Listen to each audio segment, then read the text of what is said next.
If you put too much powder on, you can fix it. Hey guys, welcome back to my channel. It's your girl Angel. I just want to come here and put up this real quick video for those of you who just want to get to the point. What do you do if you put on too much powder? Is your whole face ruined? No, sis, it is not. I've had my fair share of dry under eyes with that horrible powdery cakey look. Like, oh my gosh. One piece of advice, and if I could shine any light on this, is before you put your powder on, always remember the golden rule. Less is more. You can always add more if you need to. If you ever do put too much powder on, press it into the skin. Do not swipe it. Do not brush it off. Press it in. Do not flick it. Do not flick it off your face. Dab, dab, dab, dab, press, press, press, press.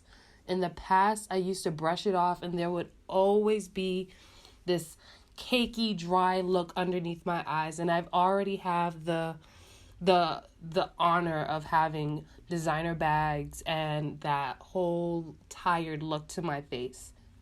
In the past, I used to brush it off. There would be times when I had crazy looking dry eyes at the end of my whole makeup process. Finishing spray couldn't help me. Nothing. I mean, I tried everything. I would spray my face. I'd go in back with a wet sponge. I'd use a dirty sponge that I used earlier, or I even like brand new clean sponge. Both of them wet. I even tried dried sponges. Nothing worked. I even tried adding more product. Nothing worked. When I say learn from my errors, I mean learn from my errors. Dab, press it into the skin. Do not swipe. Do not flick away. Do not brush off.